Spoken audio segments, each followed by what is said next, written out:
Oke, Assalamualaikum warahmatullahi wabarakatuh. Perkenalkan saya Muhammad Ersyad Hanif Nadia dengan NIM 245150301111115 dari Desain dan Analisis Algoritma kelas B Teknik Komputer. Kali ini saya akan menjelaskan tentang implementasi penyelesaian masalah Fibonacci menggunakan Dynamic Programming. Nah, Dynamic Programming sendiri atau biasa disingkat DP adalah teknik pemecahan masalah dalam desain dan analisis algoritma yang dimana masalah yang kompleks dipecah menjadi suatu submasalah yang lebih kecil yang dimana diselesaikannya masing-masing, maksudnya menyelesaikan masing-masing submasalah sekali. Berbeda dengan divide and conquer yang dimana submasalahnya itu pas dipecah tidak saling bergantung, di dynamic programming ini setiap submasalah yang dipecah bergantung, sehingga kita perlu menyimpan hasilnya untuk menghindari perhitungan ulang. Nah, ini di sini kita akan menggunakan dua pendekatan dynamic programming. Yang pertama itu memoization dan yang kedua kedua tabulation. Oke, jadi memoization atau top-down itu kita menggunakan rekursi dan menyimpan hasil masalah yang sudah dihitung ke dalam sebuah tabel yang bentuknya bisa berupa array atau dictionary buat menghindari perhitungan ulang. Terus itu untuk tabulation atau bottom up itu kita membangun solusi dari sub masalah terkecil hingga ke terbesar menggunakan tabel secara iteratif. Oke, di sini saya akan menjelaskan tentang bagian kode memoization terlebih dahulu. Pertama, kita membuat fungsi def Fibonacci underscore memo yang terdiri dari dua parameter. Yang pertama itu n yang digunakan untuk jumlah deret Fibonacci yang akan dideklarasikan dan keduanya memo, yaitu dictionary untuk menyimpan hasil perhitungan sebelumnya. Jadi, kalau misalkan kita menemukan nilai Fibonacci untuk suatu n, kita cukup menyetornya ke memo. Oke, lanjut ke seleksi kondisi yang pertama. If n in memo, kita akan return memo memo dengan n. Ini itu maksudnya kalau misalkan kita sudah melakukan perhitungan untuk nilai Fibonacci dari suatu nilai n, itu itu kita tinggal mengembalikan hasilnya tanpa melakukan perhitungan ulang. Oke, lanjut ke seleksi kondisi berikutnya. If n kurang dari atau sama dengan satu, itu return n. Maksudnya kalau misalkan jumlah nilai n-nya 0 atau satu, itu hasilnya akan langsung dikembalikan tanpa rekursif, karena kalau misalkan deretnya 0 atau satu, udah pasti hasilnya akan 0 atau satu. Kalau kalau misalkan kalau tidak atau hasilnya atau belum pernah di-store ke memo, kita akan lanjut ke bagian berikutnya, yaitu perhitungan memo secara rekursif, yaitu Fibonacci n-1 ditambah Fibonacci n-2. Nah, di sini nantinya hasilnya akan di-store ke dictionary memo n.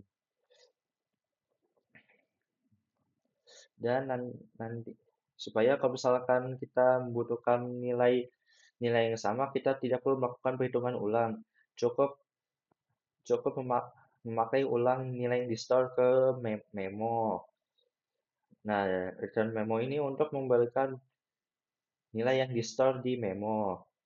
Terus setelah itu, ini adalah bagian untuk mencetak nilai Fibonacci yang sudah ada.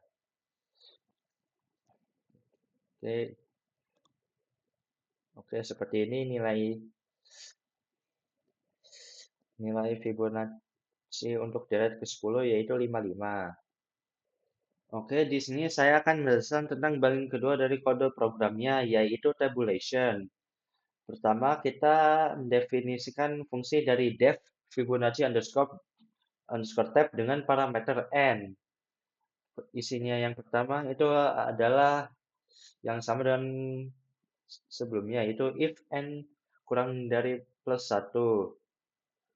Dan saya juga lupa bilang kalau ini itu sebenarnya juga base case dari Fibonacci yang dimana kalau misalkan 0 atau satu akan selalu dikembalikan dikarenakan kalau Fibonacci 0 dan satu ya hasilnya selalu akan 0 dan satu.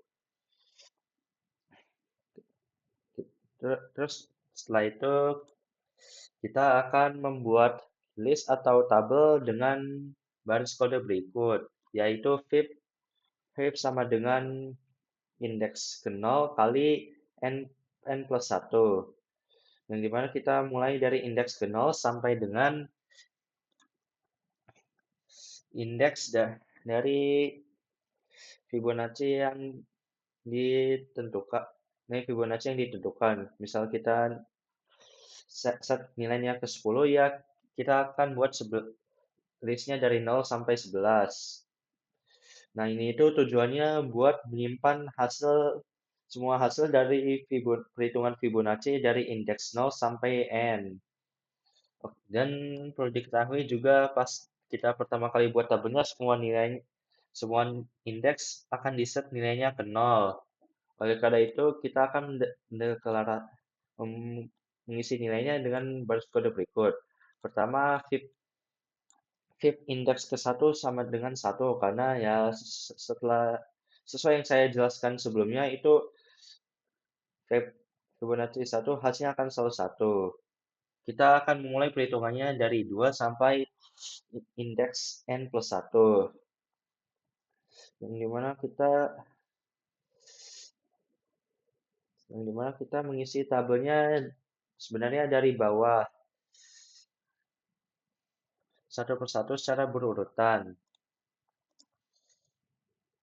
dengan menggunakan penjumlahan Fibonacci yang dimana kita tidak menggunakan secara rekursif sehingga lebih efisien dibanding menggunakan rekursif seperti memoization. Jadinya fib i sama dengan fib i min 1 plus fib i min 2. Jadi kalau misalkan dalam bentuk tabel kayak gini nih, misalkan fib indeks kedua kurang satu sama dengan satu, terus indeks kedua kurang 2 sama dengan 0. Jadinya indeks kedua sama dengan fib indeks ke 1 plus fib indeks ke 0. Kita akan memanggil lagi nilai dari fib indeks ke 1 dan fib indeks ke 0, yaitu 1 plus 0. Hasilnya fib indeks kedua sama dengan 1. Terus fib indeks ketiga, itu fib, fib indeks ketiga min 1 plus fib indeks ketiga min 2 sama dengan fib indeks ketiga sama dengan fib indeks kedua plus fib indeks ke 1. Kita tinggal manggil lagi tuh nilai dari fib indeks kedua plus fib indeks ke 1. Jadinya ya 1 plus 1 sama dengan 2. Nah, itu caranya agar kita tidak melakukan perhitungan ulang yang nanti akan di-store ke fib indeks ke n. Setelah itu kita akan menggunakan return fib indeks ke n untuk mengembalikan nilai akhirnya apabila kita telah menyelesaikan indeks ke n. Setelah itu kita akan cetak hasil Fibonacci-nya. Kita set lagi indeksnya 10 yang mana kita akan memanggil hasil akhirnya yang di-store di fungsi Fibonacci underscore tab. Berikut hasilnya. Oke, hasilnya kurang lebih sama dengan sebelumnya, yaitu Fibonacci ke 10 sama dengan 55. Sekian dari penjelasan saya, mohon maaf bila ada kesalahan. Wassalamualaikum warahmatullahi wabarakatuh.